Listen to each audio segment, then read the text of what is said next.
Itu yang sering muncul di TV tuh, perempuan tuh. Saya nggak sebut nama tuh ya. Ya, ya saya nggak mau kata-kata yang kurang baik lah. Ya. Sing seneng aku yang ganteng-ganteng, pekerjaannya mapan. Mangkono, ono polisi, ono TNI, ono Moden, ono sembarang kalir. Tapi aku milih sampean. Berarti itu hal yang tidak diperbolehkan. Apa yang disombongin, maka disindir sama Kong Haji Roma Irama. Itu kalau tahu lagu beliau tuh luar biasa. Lagu-lagu beliau itu dakwah semua isinya berdasarkan Quran dan hadis. Kalau lagu-lagu dakwahnya mantap semua, Bang. Disinggung kita, bukankah engkau dilahirkan telanjang tanpa sehelai benang?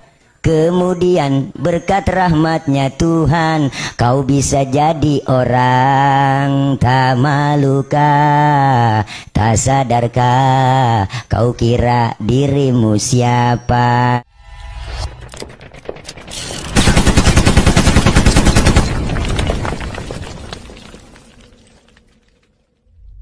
Lagi-lagi, Ning Umi Laila dapat kritik dari beberapa ustadz. Umi Laila, dalam ceramahnya beberapa waktu yang lalu, banyak netizen menganggap telah menghina Roma Irama. Hal inilah yang membuat para ulama dan ustadz kritik cara ceramah Umi Laila. Tak hanya itu, Umi Laila yang kerap mengisi acara di layar televisi, dinilai isi ceramahnya tentang cara mandi besar kurang tepat. Salah satu ustadz berikut ini menghimbau Umi Laila lebih banyak belajar dan membaca lagi, agar apa yang disampaikannya sesuai dengan hadis. Ustadz ini mengatakan, tidak menyalahkan Umi Laila, namun kurang tepat saja. Assalamualaikum warahmatullahi wabarakatuh. Sangat disayangkan. Saya sebenarnya nggak mau ikut-ikutan, saya juga nggak mau komen, tapi banyaknya inbox yang masuk membahas terkait dengan salah satu penceramah ustazah yang saat ini sedang viral. Dia itu menyampaikan sesuatu yang harusnya tidak perlu disampaikan. Yang pertama, berdakwah itu adalah mengajak. Penceramah itu digandrungi banyak orang.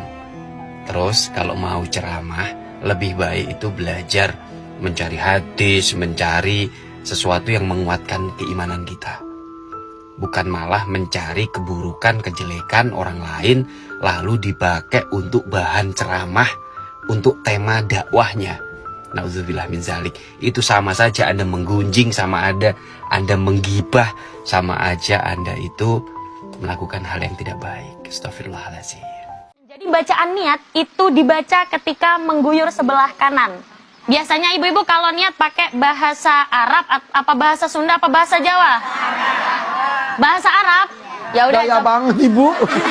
Nah, iya, ayo. Gimana? Nawaitul ghusla lirafil hadasil akbari. Halo, akbari. Akbari. Hadas besar, hadas gede. Nah, akbari. Nah, minal junubi lillahi ta'ala. Kalau yang nggak hafal, nggak bisa gimana? Pakai bahasa masing-masing. Tidak apa-apa, tetap sah. Ya jadi tadi ketika Ning Umi Laila menyampaikan niat, membacakan niat minal junubi. Kalau saya baca kitab-kitab fikih ya sebenarnya yang paling tepat itu minal janabati atau minal jinabati. Karena kata al-janabah dan kata al-junubi atau al-junubu itu dua kata yang berbeda.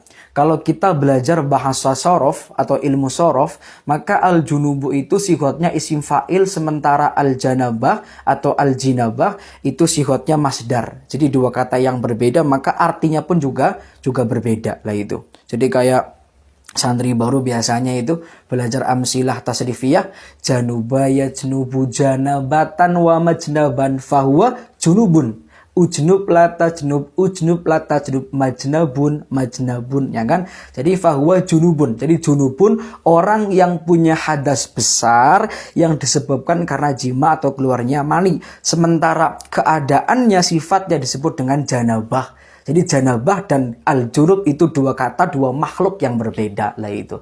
Jadi sebenarnya paling tepat ya nawaitul husla lirafil hadasil akbari minal janabati atau minal jinabati, bukan minal junubi. Tapi tidak menyalahkan juga, ini hanya menambahkan lah itu. Ini yang paling yang saya pelajari yang dianggap paling pas dengan kitab, karena janabah dengan al-junub itu dua kata yang berbeda lah itu.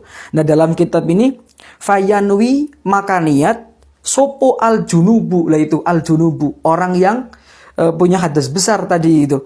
Niatnya apa? Rof al-janabati, ya kan? Rof al-janabati awil hadasil akbari. Jadi kalau ada orang yang niat junub, niatnya begini, nawaitul husla lirofil hadasil akbari, itu juga sudah cukup, sudah sah tanpa menggunakan kata minal janabati lah itu. Kalaupun ditambahkan ya ditambahkan minal janabati, jangan minal junubi begitu ya, karena al junub itu ya artinya orang yang punya hadas besar, itu keadaannya ya janabah. Maka kalau kita lihat secara makna, maka paling tepat ya janabah. Nawa itu saya niat al husna, niat mandi lirofil hadasil akbari, untuk mengangkat hadas besar, minal janabati dari keadaan janabah begitu, bukan minal junubi. Kalau minal junubi dari orang yang junub begitu ya.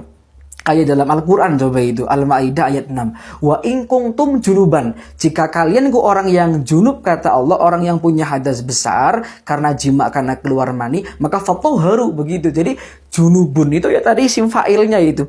Jadi bukan minal junubi kalau cara saya. Jadi koreksi kalau salah. Ini hanya menambahkan saja, bukan menyalahkan beliau. Nah, ada apa ya, pembahasan yang lebih penting daripada sekedar masalah niat tadi, yakni perbedaan antara mandi junub dengan mandi besar atau mandi wajib.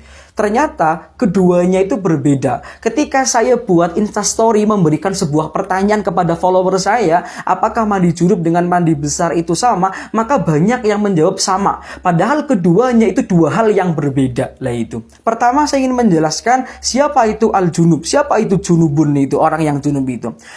Orang yang junub itu atau al-junub itu adalah yusofu bihi asaksu alladhi wajaba alaihi al-husnu bil jima'i au khurujil mani. Jadi junub itu adalah kata yang disematkan kepada orang yang punya kewajiban mandi yang disebabkan karena keluarnya mani atau karena berjima. Lah itu. Orang haid punya kewajiban mandi, tapi orang haid tidak bisa dikatakan junub. Karena itu mandi besar itu tidak bisa dikatakan semuanya mandi junub. Jadi begini, perkara yang mewajibkan mandi dalam kitab Fathul Qorib misalnya, itu kan ada 6, mati, haid, nifas, wilada, keluar mani, jima lah itu. Maka 6 perkara tadi mewajibkan seseorang untuk mandi, tapi tidak semua 6 perkara ini disebut orangnya sebagai orang yang junub. Hanya 2 saja di antara 6 tadi lah itu. Apa tadi? Karena yang keluarnya mani dan yang karena berjima, maka nanti orangnya disebut dengan orang yang junub. Tapi kayak orang yang haid, ya kan dia punya kewajiban mandi besar, maka orang yang haid, perempuan yang haid itu tidak bisa sebagai orang yang junub begitu loh. Itu kalau cara saya. Maka kesimpulannya adalah mandi besar atau mandi wajib itu sifatnya lebih umum dibandingkan dengan kata mandi junub. Kalau mandi junub dan mandi jinabah itu lebih khusus, karena mandi jinabah atau mandi janabah atau mandi junub itu hanya diperuntukkan bagi orang yang punya kewajiban mandi bil jima'i akhurujil mani, disebabkan karena keluarnya mani atau karena berjima. Kira-kira begitu. Nah, makanya dalam kitab Fathul Qorib itu ada keterangan demikian, berbeda ini. Jadi misalkan ya, mana? Nih, wa yahrumu bil haidi wa nifasi. Orang yang haid dan orang yang nifas itu haram untuk melakukan 8 perkara. Misalnya, sholat, puasa, qiraatul Quran, masul mushafi dan sampai seterusnya. Sementara wa yahrumu alal junubi, haram bagi orang yang junub melakukan 5 perkara. Artinya apa? Orang yang punya hadas besar itu dibagi menjadi 2. Satu orang yang punya posisi junub lah kan, itu diharamkan hanya 5 perkara saja. Sementara orang yang punya hadas besar yang disebabkan karena haid dan nifas itu ada 8 yang diharamkan. Maknanya ya hadas besar dibagi menjadi 2 tadi. Lah itu. Jadi hadas besar disebabkan oleh 6 perkara tadi itu. Atau orang yang punya kewajiban mandi itu disebabkan oleh 6 perkara. Lah 2 diantaranya itu dianggap sebagai orang yang junub, yang lainnya itu tidak bisa dianggap sebagai orang yang junub, tapi hanya kemudian diwajibkan mandi besar saja lah itu. Lah yang termasuk bukan orang junub tapi diwajibkan mandi ya orang yang haid dan nifas. Jadi sekali lagi, mandi besar, mandi wajib itu sifatnya lebih umum dibandingkan dengan mandi junub.